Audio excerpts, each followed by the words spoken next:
क्या है माहौल काशी में? इस माहौल को देखते हुए अगर बात की जाए तो चुनाव का क्या है माहौल और काशी की जनता के मन में क्या है?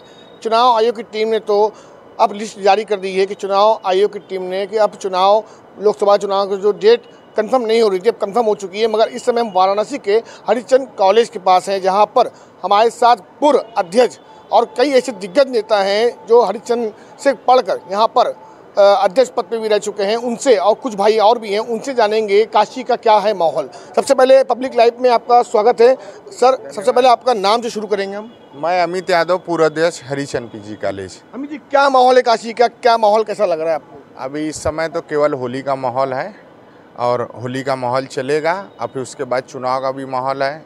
चुनाव में आप देख ही रहे हैं, ईवीएम जिंदाबाद है। इसी तरह सिस्टम यहाँ बनारस में चल रहा है। अब क्या लगता है चुनाव आगामी लोकसभा का डेट तो निकल चुकी है, 7वां चरण यहाँ वाराणसी का है, तो क्या लगता है कि आगामी लोकसभा चुनाव में एक तरफ बीजेपी है तो एक तरफ गठबंधन सरकार बन चुकी है राहुल गांधी और सपा से, तो क्या लगता है? मुझे यही लगता है कि जैसा आप देख ही रहे हैं कि महंगाई चरम पे है। तेल देख लीजिए, किसी प्रकार का तेल हो, अन्न हो, शिक्षा हो, चिकित्सा हो, कोई व्यवस्था बहुत ठोस नहीं है। तो इस तरह से हमको लगता है इस बार सरकार बदलनी चाहिए और नए सरकार को मौका देना चाहिए और उनका भी कार्य देखना चाहिए। चलिए बहुत धन्यवाद, फिर से लौटेंगे आपके पास। सर सबसे पहले आपका नाम जानेंगे। अमित कुमार दुबे। क्या लगता है काशी में क्या माहौल चल रहा है इस समय? चुनाव को लेकर दो पार्टियों में टक्कर की लड़ाई दिखाई दे रही है, एक गठबंधन है तो एक तरफ बीजेपी सरकार है। क्या लगता है माहौल? तो आप कह सकते हैं जैसे हमारे अभिन्न मित्र जी अमित यादव जी ने कहा कि अभी तो होली का चल रहा है, तो होली का माहौल तो चल ही रहा है। बाकी राजनीतिक चर्चाओं पे सर सुप्रीम कोर्ट आदेश दे ही रहा है, हाई कोर्ट आदेश दे ही रहा है, तो उस पर हम लोग का बोलना उचित है नहीं। और यहाँ का तो अभी मोदी जी हैं, मोदी जी देखिए। कार्यकाल की बात की जाए तो गरीबी और देखा जाए तो विकास के बारे में क्या कुछ कहना चाहेंगे? विकास, मंदिर बन गया, रोड बन रही, स्कूल में कोई सिस्टम नहीं है। प्राइवेट स्कूल जो चल रहे हैं इंग्लिश मीडियम के सारे, आप देख ही रहे 45 तो 6,000 फीस है। मेडिकल चिकित्सा लाइन में आप देख ही रहे हैं, कपिल चौरा जाकर के देख लीजिए, BHU जाकर के देख लीजिए, क्या हिसाब किताब है। क्या लगता है काशी की जनता को नया चेहरा चाहिए? नहीं, काशी की जनता को चेहरा नया बदले न बदले उससे नहीं मतलब है। काशी की जनता को फैलाव चाहिए, रोड चाहिए, क्योंकि काशी अब बैलेंस नहीं कर पा रही है। आप काम बताएं, काम क्या चाहिए काशी की जनता को? अगर उत्तर प्रदेश की जनता को क्या काम चाहिए? सफिशिएंट व्यवस्था चाहिए कि पब्लिक को परेशानी ना हो। अब आए दिन कोई ना कोई राजनेता चला आता है, पब्लिक है फंस जाती है, शाम को घर जा रहा है खैया हुआ है, गुस्सा है, बॉस से गुस्सा है, दुकान से गुस्सा है, धंधे से गुस्सा है। अब आके 1 घंटा खड़ा है। अभी पिछले दिनों कोई रैली हुई थी, हमारे जो प्रधानमंत्री मोदी जी आए थे, हाँ, तो उसमें हम लोग 1.5 घंटा खड़े रह गए रोड के एक तरफ। अब वो चले लौराबीर से विश्वनाथ जी के लिए, तो बैरिकेटिंग पहले गिरा दी गई। अब वहाँ हम लोग भीड़ में देख रहे हैं कि 2-3 तो बूढ़े हैं, बुजुर्ग हैं, नौकरी से आए साइकिल लेके खड़े हैं, पसीना हो रहा है। तो सिस्टम को थोड़ा सा तो बदलना पड़ेगा ही, थोड़ा क्या पूरा सिस्टम बदलना पड़ेगा। फिर से लौटेंगे। आपका नाम? मेरा नाम सुनील कुमार यादव है।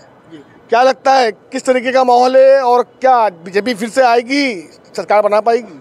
देखिए, सबसे पहले तो मैं यह बतलाना चाहता हूं कि चारों तरफ इस समय चुनाव के चर्चे हैं, सभी लोग पूरी तरह से तैयारी कमर कस चुके हैं। लेकिन मेरा मानना यह है कि इस बार हम लोगों को नया चेहरा मिलना चाहिए, नई सरकार आनी चाहिए और युवाओं को बेसिकली रोजगार की ज़रूरत है। युवाओं को रोजगार मिलना चाहिए। सारे लोग युवा शिक्षा लेके जब निकलते हैं तो उनके और उनके परिवार वालों की ये उम्मीद होती है कि हमारे ये जो यूथ है उनको आगे चल के तरक्की मिलेगी, रोजगार मिलेगा। उस काम में हमारी सरकार पूरी तरह से फेल है। रोड अच्छा बना रही है, धर्म के नाम पे ठीक है, डेवलपमेंट मंदिर वगैरह बन रहा है, लेकिन उसके साथ साथ हम लोगों को ज़रूरत है आगे बढ़ने की, रोजगार पाने की, अपने लाइफ को एक सिस्टमेटिक तरीके से जीने की। उस जगह सरकार फेल कर रही है। मतलब एक तरीके से आपका कहना है कि रोजगार नहीं है इस सरकार में।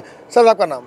मेरा नाम आकाश सेठ है और मैं ये कहना चाहता हूँ कि हमारी काशी धार्मिक नगरी है, लेकिन इस सरकार में युवाओं के साथ छल किया जा रहा है। अभी बीते दिनों आप लोगों ने देखा जैसे सिपाही की वैकेंसी निकली, बेरोजगार युवाओं के साथ क्या हुआ? सरकार ने उन्हें रोजगार का दिखावा करके उनको फिर से बेरोजगार कर दिया। युवाओं के साथ छल किया जा रहा है। इस सरकार में युवा सारे बेरोजगार हो चुके हैं। हम लोग उम्मीद करते हैं कि काशी को नया कोई चेहरा मिले। बहुत धन्यवाद। और भी लोगों से बात करेंगे, हमारे पूरे अध्यक्ष जी जो हमारे साथ जुड़े हैं उनसे ही बात करेंगे। हम चाहेंगे, बेरोजगारी का जो मुद्दा फिर से उठा है कि सरकार में बेरोजगारी भी नहीं गई है, तो किस हद तक आप देखते हैं बेरोजगारी नहीं गई है? आप देख लीजिए, जितने प्रकार का यहाँ पे एग्जाम हुआ वैकेंसी के लिए, हर बार पेपर लीक हो गया। पेपर लीक कराने का तात्पर्य यही है कि कोई वैकेंसी नहीं देना है। पेपर लीक हो गया, फिर पुनः गरीब बच्चे कहाँ से 300, 400, 500 का व्यवस्था करते हैं, फॉर्म भरते हैं, फिर क्या आखिरी में निकलता है कि फॉर्म कैंसिल हो गया। यहाँ आके आप देखेंगे, जब यहाँ पे सेंटर पड़ा था, सड़क पे सोते थे, जहाँ आप खड़े यहाँ भरा हुआ था एकदम। बेचारे बेरोजगार आके एक को चदरा बिछा के ठंड के समय सोए हैं। उनको क्या मिल रहा है? कुछ नहीं। अमित जी, विकास अगर की बात तो हो गई और गरीबी की बात भी हो गई। अब अगर बात करें तो विपक्ष का कहना है कि अभी सीए जो लागू किया गया हाल में, ठीक है, उसको देखते हुए विपक्ष का कहना है कि चुनाव से पहले इसलिए लागू किया है कि शायद उनका वोट बैंक है। क्या लगता है इसको आप किस तरीके से देख रहे हैं? देखेंगे तो आप यह देखेंगे, जब सीए का मुद्दा दोबारा उठा, 6 महीने पहले बोल रहे हैं लागू हो गया है, तो दोबारा उठाने का क्या बात था? ये जो बॉन्ड था, देख रहे हैं इसमें 16,000 करोड़ का चंदा पाए हैं, तो ये चंदा उनके घर जा रहा है सीधे सीधे। उस चंदे को दबाने के लिए सीए लागू हो गया उनका। कश्मीर में ज़मीन खरीदने लगे, और कश्मीर में कौन ज़मीन खरीदेगा? खाने को लाला पड़ा है और कश्मीर में ज़मीन भेज रहे हैं खरीदने के लिए। तो ये सब मूर्ख बनाने का एक सिस्टम है उन लोगों का। समय समय पर मूर्ख बनाते हैं। जैसे कि देखेंगे, कभी दिया जलवा दिए, थाली बजवा दिए, ये क्या है? ये कार्टून नेटवर्क चल रहा है। अमित जी, एक चीज़ और सवाल सामने आता है कि बनारस के बहुत ही पुराने नेता थे कांग्रेस के, जो कि आज बीजेपी में चले गए। इसको किस नज़र से आप देख रहे हैं? ईडी सीबीआई तो है ही उनके मित्र, लेकिन क्या करेंगे, लोग सत्ता सुख भोगना चाहते हैं। कोई अपने विचारों पे अडिग नहीं है कि आप भाई कांग्रेस में, तो आपका विचार अगर कांग्रेस से मिला है, आपको इतना बड़ा। ईडी सीबीआई तो है ही उनके मित्र, लेकिन क्या करेंगे, लोग सत्ता सुख भोगना चाहते हैं। कोई अपने विचारों पे अडिग नहीं है कि आप भाई कांग्रेस में, तो आपका विचार अगर कांग्रेस से मिला है, आपको इतना बड़ा सम्मान दिया गया तो में, आप सांसद रहे हैं। उनका कहना है कि मुझको सम्मान नहीं मिला। आप वहां जाके अब सभासद भी नहीं बन सकते हैं, ये भी बता दें आपको। अब उसका कहना था कि सम्मान मुझे नहीं मिला, तभी मुझे आज बीजेपी में जाना पड़ा। मैं उनको कहना चाहता हूँ, आप बीडीसी का टिकट मांग के देखिए या बीडीसी बन के दिखाइए, तो हम जाने। जब आदमी का जनाधार समाप्त हो जाता है तो उसको कुछ नहीं समझ में आ रहा है। भाजपा में अरे आप जिसके साथ हैं, हम आपके साथ हैं, तो आपके सुख दुख हर जगह रहेंगे आपके साथ। आज मैं कुछ बोलूं, पियरका चच्चा का देख ही रहे हैं क्या है सीन। पियरका चच्चा भी वही है सीन। उनको मंत्री बनना था, बन गए मंत्री चुनाव के समय। अब उनके बेटे को सांसदी का टिकट मिल गया। अच्छा, कहीं ना कहीं एक सूत्र के हवाले से ये भी बात आ रही है कि मायावती जी का भी एक पत्ता, मतलब चिट्टा खुलने वाला है कि गठबंधन हो सकता है। कांग्रेस और सपा में तो हो चुका है, तीसरा गठबंधन भी हो सकता है। सूत्र के हवाले से ये बात आ रही है। तो क्या लगता है इस गठबंधन से बीजेपी पे कितना अंतर पड़ेगा?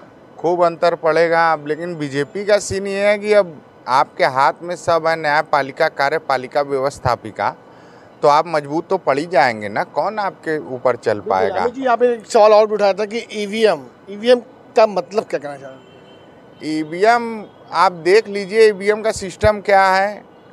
एमएलसी का चुनाव हुआ था, एमएलसी बने थे आशुतोष सिन्हा जी। अगर ईवीएम से होता तो वो भी ना बनते। कॉलेज में चुनाव होता है, इतना हवा डवा बनाते हैं, झूठ सच बोलते हैं मंच पे खड़े होकर, लेकिन कभी चुनाव नहीं जीत पाते हैं बीबीपी वाले। यहाँ पे चुनाव जो कार्य करेगा वो जीतेगा, कि केवल बस लच्छेदार बात बोल देने से चुनाव जीत जाएंगे आप? मगर आप तो वाराणसी के पुराने पूर्व अध्यक्ष भी हैं, हरिचंद कॉलेज, जबकि पूरे पूर्वांचल में लोग जानते हैं यहाँ का चुनाव काफ़ी महत्व रखता है। बाहर की ये मीडिया आती है, बाहर की फोर्स भी लगाई जाती है।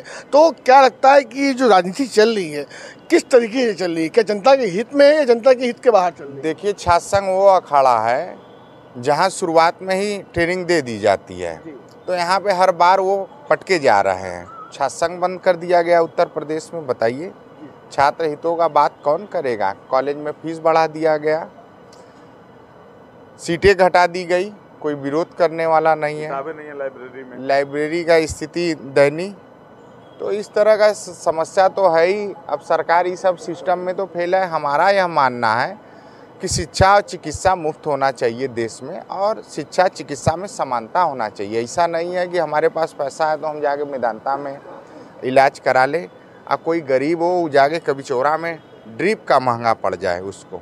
आप जाके कबिचौरा में देख लीजिए, अगर ना हो ऐसा तो बताइए। बेचारे गरीब कहाँ जाएंगे, इनका कौन पूछेगा, कौन समस्या कौन सूद लेगा। बहुत बहुत धन्यवाद हमारे साथ पब्लिक लाइफ से जुड़ने के लिए अमित जी। तो देखा आपने कि यहाँ के पूर्व अध्यक्ष हरि सिंह कॉलेज के जो हमारे साथ जुड़े हुए थे अमित जी और उनकी पूरी टीम थी यहाँ पे, तो क्या माहौल है हमने आपको दिखाया कि यहाँ का माहौल अभी गरीबी नहीं गई है बीजेपी सरकार में। अभी मतलब गरीबी के साथ साथ अगर बात करें तो डेवलपमेंट हो रहे हैं, मगर अभी ऐसे असहाय काम ऐसे नहीं हुए हैं जिससे अभी युवा पीढ़ी नाराज है। और गठबंधन की बात अगर जहाँ तक रह गई तो हो सकता है कि गठबंधन को एक बार मौका काशी से भी मिल सकता है। हमारे साथ बने रहिए चुनाव तक और आपको हर खबर पल पल की देते रहेंगे। कैमरा पर्सन खुर्शीद आलम के साथ पब्लिक लाइफ के लिए जुनेद।